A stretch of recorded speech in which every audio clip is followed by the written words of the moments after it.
여러분 안녕하십니까, 강신업 변호사입니다. 장동혁이 집 6채 중에서 4채를 처분하고 서울과 보령 아파트만 남긴 것으로 확인됐습니다. 장동혁 국민의힘 대표가 보유주택 6채 가운데 4채를 처분한 것으로 확인됐습니다. 지방선거를 앞두고 전월세 대란 등 이재명 정부의 부동산 정책 실정을 비판하기 위해서 더 이상 여권에 장동혁 집 6채라고 하는 빌미를 주지 않겠다고 판단한 겁니다. 그동안 장 대표는 집 6채 논란에 노무가 거주하는 시골집처럼 일반 국민은 여러 사정에 의해서 다주택자가 될 수밖에 없는 그런 사정이 있다. 그런데도 불구하고 이재명 정부가 모든 다주택자를 악마한다라고 반박해 왔습니다. 지금 국민의힘 복수의 관계자에 따르면 장동혁 대표는 최근 노무가 살고 있는 충남 보령시 웅천읍 단독주택과 의정 활동을 위해 마련했던 국회 앞 오피스텔을 처분했습니다. 노모가 살던 단독주택도 처분했습니다. 국회 앞 오피스텔도 처분했습니다. 오피스텔은 이달 매도 계약을 체결했고 다음 달 초 잔금을 수령할 예정이라고 합니다. 배우자 명의 경남 진주시 상봉동 아파트 지분 20%와 경기 안양시 호계동 아파트 지분 10%도 처분했습니다. 진주 아파트는 장 대표의 장인과 장모가 거주했던 아파트로 장인이 착고한 뒤 장 대표 배우자와 배우자의 형제 자매들이 n분의 1씩 상속받은 것으로 전해집니다. 안양 아파트 역시 장 대표 장인이 착고한 뒤 배우자 명의로 상속받은 지분 몫이었습니다. 이에 따라서 장 대표가 보유한 주택은 장 대표가 현재 가족들과 함께 거주하고 있는 서울 구로 아파트, 그리고 지역구인 충남 보령시 대천동 아파트 2채입니다. 장 대표는 충남 보령에서 오랫동안 정치하겠다는 의지를 지역민들에게 보여주기 위해서 지역구 아파트는 팔지 않겠다는 뜻이 확고하다고 합니다. 국회 공직자윤리위원회가 이날 공개한 국회의원 정기재산 변동 신고 내역에는 장동혁 대표의 주택 처분이 반영되지 않았습니다. 지난해 12월 31일 기준으로 장동혁 대표가 집 6채를 포함해서 32억 1,965만 원의 재산을 보유한 것으로 집계가 됐는데, 다만 집값만 따진다면 지금 10억 원 좀 남짓하지 않느냐, 그런 얘기가 나와서 지금 부동산 투기를 했다라는 것과는 전혀 관계가 없다는 얘기가 나오고 있습니다. 그러니까 부동산 투기 이것과는 전혀 지금 관계가 없다는 것인데요. 어쨌든 간에 지금 장동혁 대표가 6채의 집을 갖고 있다고 민주당에서 그렇게 공격을 했는데 과감한 결단을 내린 겁니다. 특히 어머니가 살고 있는 집도 처분을 했다는 것이 눈에 띄는데요. 어머니를 아마 이 보령의 주택으로 모시기로 한 것이 아닌가라는 생각이 듭니다.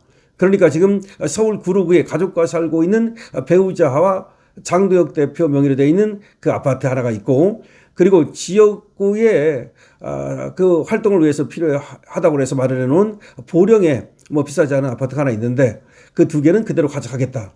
특히 지역 활동을 하기 위해서는 보령의 아파트가 필요하다는 의사가 확고해서 보령에 있는 아파트는 처분을 하지 않았다는 것인데, 제가 볼 때는 말이죠, 어머니가 계실 때가 필요하잖아요. 어머니가 서울 구로구로 오지 않는 한 어머니가 사실 때가 필요하니까 시골에 있는 집은 처분을 하고 이번 기회에 그 보령에 있는 아파트로 어머니를 모신 것이 아닌가라는 생각이 드네요. 어쨌든 장동혁 대표 확고한 의지를 보여주기 위해서 이렇게 집을 처분을 했습니다. 대단합니다. 장동혁 대표가 필리버스터를 할 때도 보면 그렇고, 이번에 또 단식을 할 때도 그렇고, 또 과감하게 이렇게 또 집을 처분함으로써 국민의 힘에 어떤 부담을 주지 않고 저들의 공격에 예봉을 꺾겠다는 거 아주 잘하고 있다고 생각이 됩니다. 저런 모습이 장동혁 대표에게 우리 당원들과 우리 국민들이 응원을 보내는 그런 것이라고 생각이 됩니다. 사실상 말이죠, 이번에 장동혁 대표가 조금 우유부단한 모습을 보임으로써 이정현이 날뛰게 됐고, 그래서 공천에 상당한 혼란이 왔고, 그래서 장동혁 대표까지도 불똥이 튀고 있는데, 장동혁 대표 하나만 본다면 진심이다, 정말 찐심이다 라는 것이 느껴지는 그런 정치인입니다. 보기 드문 정치인이라는 것이 분명합니다. 그러니까 뭐 이렇게 저렇게 아쉬움도 있고 그럴 수 있습니다만은 그래도 다른 애들보다는 훨씬 낫다는 겁니다. 지금 우리가 왜 장동혁을 뽑았습니까? 아시다시피 말이죠. 지금 국민의힘의 기득권 정치라고 하는 것들이 똥만 묻은 것들 아니겠습니까? 그래서 우리 당원들이 새로운 어떤 정치를 갈망해서 장동혁 대표를 뽑아놓은 건데, 그런데도 또 저것들이 계속 흔들고 또 전류를 요구하고 등등등등. 그래서 또 굉장히 핀치에 몰렸는데, 그럼에도 불구하고 또 이번에 이렇게 집을 확고하게 처분하는 이런 모습을 보면서 장동혁에게 다시 한번 기대를 걸게 된다는 사람들이 많습니다.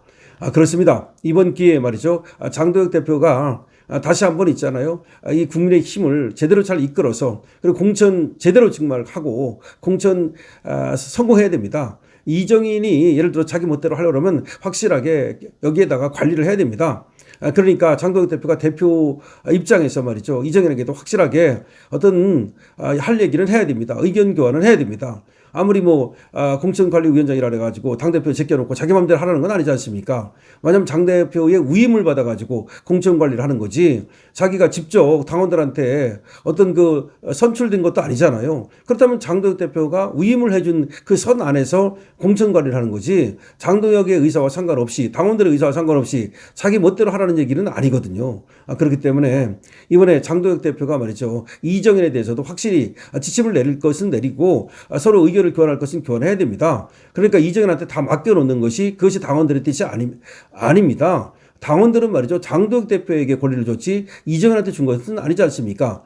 그래서 일각에서는 말이죠. 이정현을 이번 기회에 잘라야 된다는 말까지 있는데 설사 자르지는 않는다 하더라도 공천을 갖다 전행하는 것은 막아야 된다는 말씀을 드리겠습니다. 이번에 장동혁 대표가 지금 과거에 사실 보니까 그 집이라고 하는 것도 그 배우자가 상속받은 지분입니다. 지분 20%, 10%. 그게 무슨 한 채입니까? 근데 그것까지도 한 채라고 정말 설레발을 떨면서 장동혁 대표를 공격할 때 장동혁 대표가 어떤 생각이 들었겠습니까? 정말로 아무것도 아닌 걸 가지고 그러니까 장인이 돌아가셔가지고 그 배우자가 상속받은 거예요. 지분.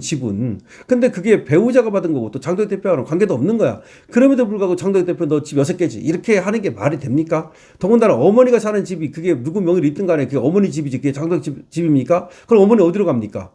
잘 보세요. 그 다음에 이 여의도에 오피스텔 하나 있었다는 거야. 의정 활동하느냐고 이제 여의도에서 시골 못 가고 집에 못 가고 그럴 때 잠깐 가서 쉬고 또 사람 만나고. 그럼 보면 다 구로구에 있는 집은 원래 집이고 여의도에 있는 오피스텔은 이제 업무상 필요해서 하나 마련한 거고.